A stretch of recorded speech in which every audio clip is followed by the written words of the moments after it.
Bonjour à toi, déjà bienvenue dans ce nouveau lieu de tournage.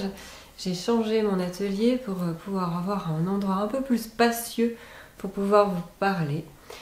Alors aujourd'hui on va aborder un sujet de nouveau un peu touchy comme ça, un peu délicat. C'est les écrans. Dessiner d'après écran, est-ce que c'est bien? Est-ce que c'est pas bien? Est-ce qu'on peut trouver de l'inspiration? Est-ce qu'il faut vraiment dessiner d'après écran? Est-ce qu'il n'y a vraiment plus le choix dans le monde d'aujourd'hui? Ce sont toutes ces questions-là auxquelles je vais répondre aujourd'hui, qui sont vraiment importantes pour ton expérience de dessin.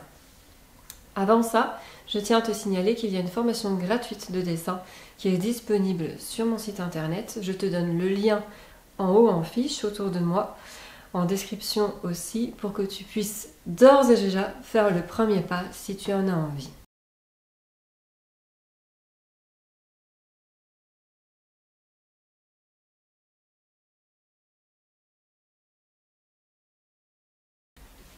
N'hésite pas non plus à m'envoyer un petit commentaire, un petit message pour me dire « Hé Florence, j'ai envie de dessiner, par où je commence ?»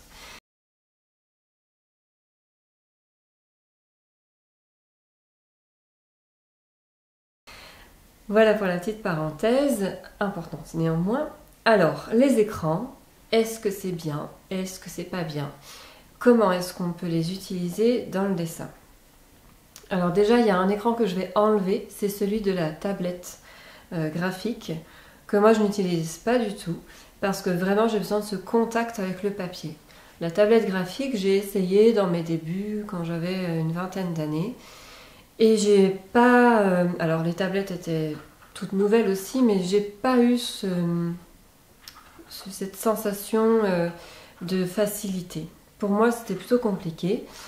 Et vraiment, je ne peux pas avoir des effets comme j'ai là, ou le feeling, surtout le feeling corps, esprit, papier, comme je peux l'avoir avec le papier, avec une tablette graphique. Ça permet d'autres effets qui ne sont pas possibles sur le papier, c'est juste quelque chose pour moi de différent, un autre outil que du coup je n'utilise pas, aussi dans ma fibre écolo. Alors, après il y a aussi les écrans pour trouver de l'inspiration, pour trouver des modèles, des sujets, et puis par facilité comme ça du qu'est-ce que je vais dessiner, ah bah, je vais regarder sur Pinterest, voir quelques petites images, et puis hop, j'en prends une et j'essaie de recopier. Ou alors, ah bah j'ai pas la copie, j'ai pas le catalogue d'un certain artiste, je vais essayer de copier le maître, du coup je vais faire d'après-écran. Ça a ses limites, tu vas très très vite sentir les limites en fait de ça. C'est-à-dire que moi ce que je conseille c'est de s'inspirer d'un écran, d'images plutôt, on va dire comme ça. C'est-à-dire, bah, j'ai envie de dessiner une fleur, quelle fleur me plaît? C'est l'anémone, bon bah j'essaie de trouver une anémone en vrai. Pourquoi? Parce que ces images-là, qui peuvent être très trafiquées, qui sont souvent même très trafiquées, quand même avec un effet naturel, ce sont des images qui sont très frustrantes à refaire, parce que avec le papier, on ne peut pas reproduire cet effet trafiqué. Ce sont des fleurs qui sont mises en valeur par une certaine luminosité, un certain contraste, même un certain halo foncé, qui donne une transparence à la fleur, qui donne une translucidité à la fleur, qui fait vibrer ses fibres, que l'on ne peut pas retranscrire sur le papier. Ou en tout cas, on va arriver à retranscrire ça sur le papier. J'ai une élève, par exemple, qui y est arrivée très bien. Mais sauf que cette élève-là, je te dis, elle était très frustrée du résultat qu'elle a obtenu, parce que pour elle, c'était pas suffisamment juste, c'était pas suffisamment trompe-l'œil, c'était pas suffisamment transparent, c'était pas suffisamment lumineux. Sauf que, c'est ce que je vais expliquer en visio, cet aspect lumineux n'existe que grâce au halo autour. Par contre, ses proportions à elle, sa transparence à elle, qu'elle a réussi à retranscrire, ses couleurs, sa fidélité de couleur à elle, est tout à fait juste. Simplement, il n'y a pas toute cette ambiance de sous-bois qu'on peut voir souvent avec les fleurs. Et même les fleurs qui paraissent naturelles de visu sont souvent très très trafiquées. Donc vraiment, je n'ai qu'un conseil, c'est va dehors, sors, offre-toi une fleur à 3 € chez le fleuriste, mais dessine d'après modèle réel. Ce sera beaucoup moins frustrant. Il y a aussi une autre donnée avec l'écran, c'est la lumière, justement. On parle de luminosité depuis tout à l'heure. La lumière qui traverse l'écran ne traverse pas ton papier. Et du coup, ça donne un effet tout à fait différent. Quelque chose qui peut être tout à fait contrasté sur écran peut être totalement décontrasté sur papier, ou l'effet inverse. Ça va être vraiment des effets qui sont différents. Je me répète beaucoup, mais c'est vraiment ça.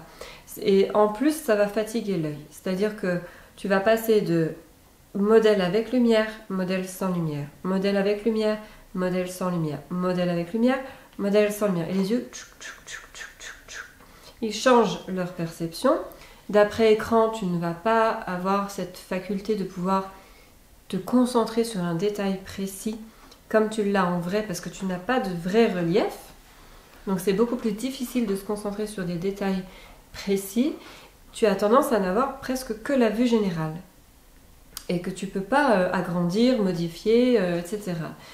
Et alors qu'en vrai, tes yeux ont la capacité de faire une mise au point précise de ce que tu as envie de voir.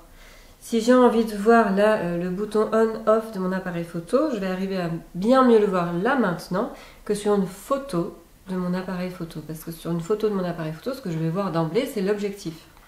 Et cet objectif, je vais avoir du mal à m'en défaire parce qu'il est sur le même niveau que mon bouton. Alors qu'ils sont l'un derrière l'autre en vrai. J'espère que j'arrive à me faire comprendre, mais vraiment c'est cette mise au point qui est faisable avec l'œil, qui est gommée avec l'écran.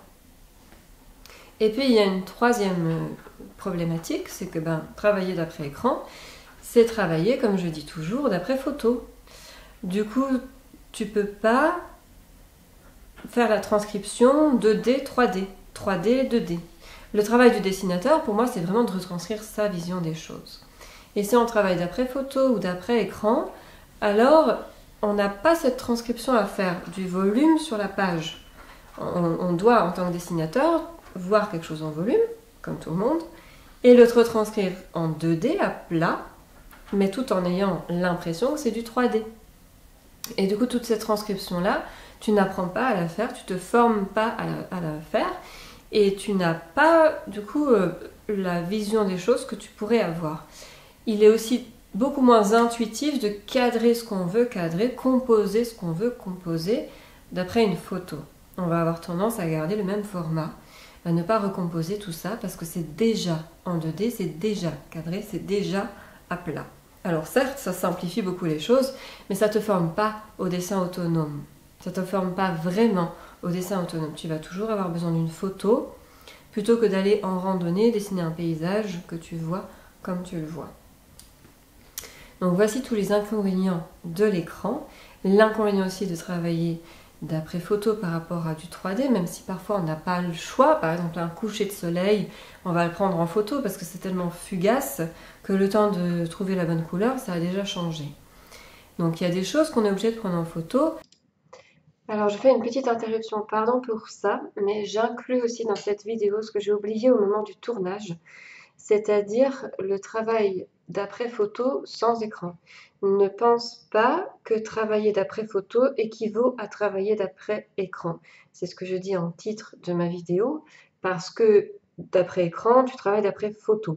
Mais ce n'est pas vrai de dire que si tu travailles d'après photo, tu travailles d'après écran. L'inverse n'est pas vrai, ça ne va pas dans les deux sens. Et j'inclus ici dans cette vidéo un extrait de visio avec mes élèves, notamment une en particulier, que je cache, je protège simplement son visage, mais simplement pour que tu vois que c'est réel, que je discute vraiment avec cette personne. Je te mets un extrait de visio où elle partage son ressenti entre travail d'après écran et travail d'après photo imprimée. Pour te redonner le contexte, ça faisait plusieurs fois que je conseillais à mes élèves de ce module d'imprimer leurs photos.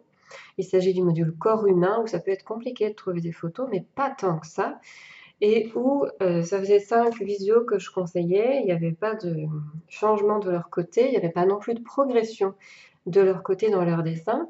Et la visio précédente à celle-ci, je me suis un peu énervée. C'est la première fois de ma vie que je m'énerve comme ça, en leur disant gentiment mais fermement, très fermement, qu'il fallait faire quelque chose. Et que du coup, je m'engageais à leur envoyer, notamment à cette personne que tu vois cachée sur le côté, à lui envoyer des images de magazines, de kiosques, des images de mode, simplement pour avoir un support qui soit imprimé et qui fatigue beaucoup moins. Elle te donne ici son retour entre photo écran et photo imprimée. Tu vas voir, ça fait déjà une grosse différence. Bonjour Marilyn. Bonjour, Florence. Comment vas-tu? Ça va, merci. Et toi? Ça va, j'ai vu que tu as bossé d'après ce que je t'ai envoyé. Super. Merci pour votre compréhension à toutes les deux d'ailleurs sur cette histoire d'écran ou d'impression. Vraiment, c'est important. Vous avez toutes les deux réagi un petit peu de la même manière. Merci beaucoup. C'est vraiment encore une fois parce que je vous aime très fort que j'ai réagi comme ça. Et nous aussi. Et du coup, alors, ton expérience après écran, enfin après passage au papier plutôt. Ah ben c'est pas du tout le même confort. C'est c'est plus reposant le papier et puis enfin, c'est différent. Comment, c'est plus relaxant déjà. Oui. Voir les détails et puis je pense qu'on a plus de temps. Oui, parce que l'écran est Là, s'éteint, c'est vrai. on approfondit plus les choses Oui, automatiquement. Ouais.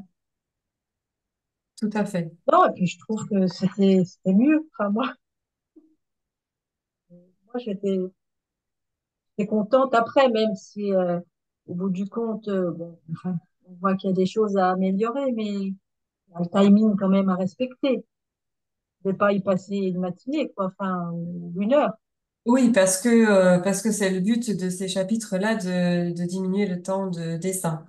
Mais c'est vrai que l'écran qui s'éteint tout le temps, qu'il faut rallumer tout le temps, c'est pénible. Ça Oui, rajoute encore plus de stress. J'ai oublié cette donnée-là, mais c'est vrai que c'est mine de rien important dans le confort qu'on a. Et effectivement, c'est moins fatigant. Ça te fatigue moins les yeux parce que t'as pas de lumière bleue de l'écran. Et tu peux du coup approfondir, tu peux regarder plus en détail. Tout ce que tu as dit est juste, hein. Et le confort, du coup, il est 1000 fois plus présent d'après papier que d'après écran. et après, et on peut prendre la règle et faire un peu de la géométrie. Voilà. Et ça, on ne peut pas faire avec l'écran. Et c'est tout l'intérêt de le faire maintenant, avant de faire des corps humains réels en mouvement, où là, tu pourras pas non plus tirer la géométrie comme il faut. C'est maintenant que tu peux comprendre la géométrie avec plein d'images différentes, de positions différentes, qui te permettront après d'avoir en tête les axes dans quel sens ils peuvent être, par exemple, entre autres. Bah, ça m'a fait plaisir de t'entendre me dire ça. Ça confirme quand même que je suis pas totalement à côté de la plaque. Ça fait du bien. Ok. Bon, donc du coup, on est d'accord. Plus d'écran, Marilyn. Non, Hein. Que non, ce non. soit pour le corps humain, pour le paysage, pour la perspective, peu importe, mais plus d'écran. Ah oui, oui, tout à fait. Ça marche. Ok. D'accord. Entièrement d'accord. Ok. Voici pour cette interruption, on va reprendre nous notre cours ensemble, notre visio ensemble, et nous sur YouTube, on reprend là notre réflexion. Et c'est vraiment tellement mieux de prendre en photo ou de dessiner d'après sujet réel, c'est-à-dire d'avoir soit ses photos, soit un sujet réel, que de prendre une photo d'internet. Le coucher de soleil, c'est aussi des photos qui sont hyper trafiquées, très contrastées, trop contrastées, avec des couleurs qui sont presque phosphorescentes, qui est impossible de retranscrire avec les outils de dessin classiques. Ou alors, en tout cas pas les miens, c'est-à-dire aquarelle, crème couleur. On va trouver des choses hyper phosphorescentes, mais c'est beaucoup beaucoup moins écologique en termes d'outils. Et ça donnera un effet moins naturel aussi à la fin. Alors il y a un dernier point que j'ai envie d'aborder, c'est cette histoire de copie d'artiste. Tu sais, au début, je vous ai parlé de copie d'artiste. Qu'est-ce qu'il advient quand on copie un artiste? Ça peut être très bien. Ça peut être vraiment très bien de le faire. Simplement attention, parce que les œuvres d'artistes sont prises en photo et après il y a un vrai travail de catalogue d'exposition.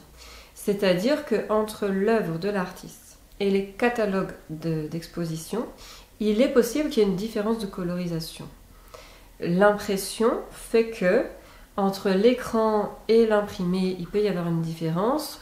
Entre le vrai et l'écran, il peut y avoir une différence. Alors aujourd'hui, les musées, les expositions ont fait beaucoup de progrès à ce jour, mais il existe encore, si tu regardes sur internet, une œuvre d'art classique, on va mettre le violon d'Ingres ou les Demoiselles d'Avignon de Picasso, tu vas pouvoir voir des filtres qui sont différents.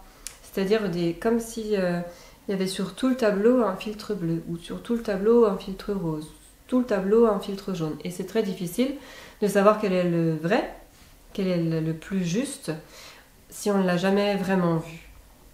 En revanche, ça peut être très utile pour comprendre comment l'artiste a fait. C'est un travail d'analyse qu'on fait avec mes élèves dans le module identité visuelle, où on décortique les tableaux pour savoir comment les artistes sont arrivés à faire ça, et on essaye d'arriver au même résultat ensemble. Donc la copie d'artiste, c'est très bien, tu peux le faire, simplement ne fais pas que ça, fais aussi du sujet réel pour pouvoir te former à cette retranscription volume plat. Et je te conseille vraiment de manière poussée d'arrêter de travailler d'après photo. Si tu ne sais pas comment faire, alors je te montre par où commencer, c'est là autour de moi, ou alors tu m'appelles, tu peux remplir le formulaire de contact sur mon site internet, il est en description. Vraiment n'hésite pas, c'est une pédagogie qui est juste autre chose, mais qui est aussi simple que le reste. Je te dis à très vite sur YouTube ou sur les autres réseaux et je t'embrasse bien fort.